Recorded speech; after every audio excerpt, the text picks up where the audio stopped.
Well, hey everybody, I'm Paul Gross. Let's get you updated on the forecast. And early this afternoon, if you're watching the radar on our app, you'll see this narrow little ribbon of rain to the west. This is a new computer model just updated into the computer, and watch what happens. That first line just kind of shifts off to the north, and maybe a few of us get some rain out of it in the far west, but doesn't affect most of us. But by the later afternoon period, showers do start to increase across the eastern half of the area.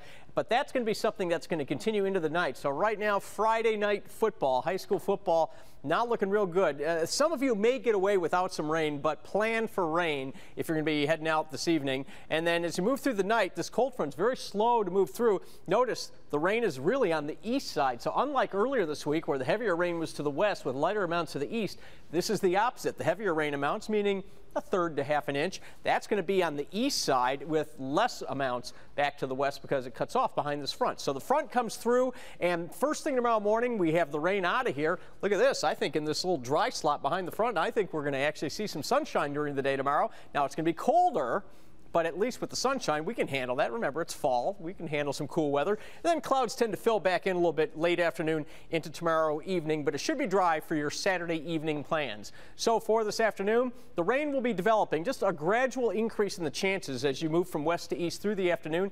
Areas to the east that get the rain last will probably be near 60 for a high. Now, further to the west, it might be more like low to mid 50s.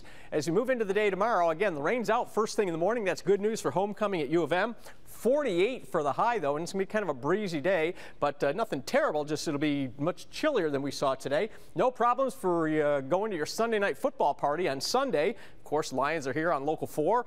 48 for the high. Notice that's a common theme. We're going to be in the upper 40s for the rest of the week. Monday, a windy day, small chance for a brief light shower, maybe even a wet snowflake late in the day or Monday night. Tuesday, of course, is the big day that everybody's watching. That's, of course, Halloween. And for the kids right now, well, let's bring in Frank.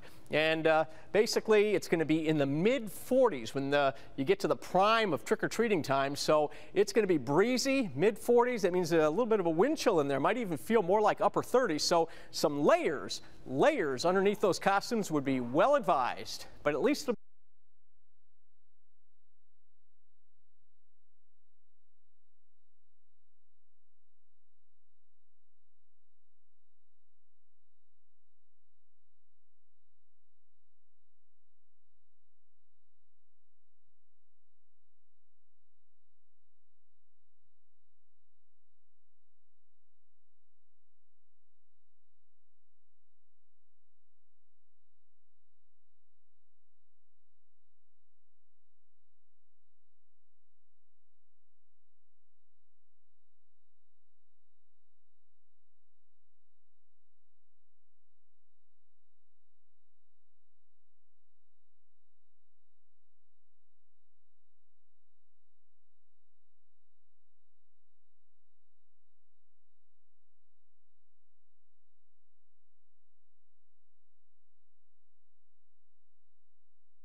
I'm Brett Castamy on your Friday morning with another Local 4 News update, and we're following a story right now out of Detroit's east side.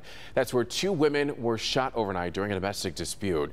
Police saying that a husband and wife were arguing outside of Charlie's Bar on Mack Avenue, and it was during that confrontation that a gun went off, hitting the wife and another woman who was reportedly with the wife.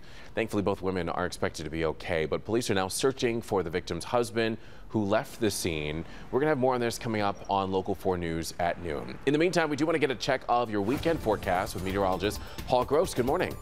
Good morning, Evrod, and take a look at our sky cam. Now, you see a lot of clouds, but if you look at the buildings, there is some brightness there. So still the last gasps of sunshine, as the clouds will tend to increase as we move through the course of the afternoon. And look at the temperatures. As we told you this morning, the warmest temperatures are on the east side, which held on to the sunshine the longest. Look at this, near 60 degrees, places like Monroe over to Grosse Ile. Port Huron actually is the warm spot at 59 degrees, 57 in Mount Clemens, but back to the west where rain is approaching and we have thicker cloud cover. Look at this, we're still only in the low 50s, like in Howell, Ann Arbor at 53, 52 over in Adrian. Now we have rain chances increasing this afternoon. I'll have the timetable coming up at noon.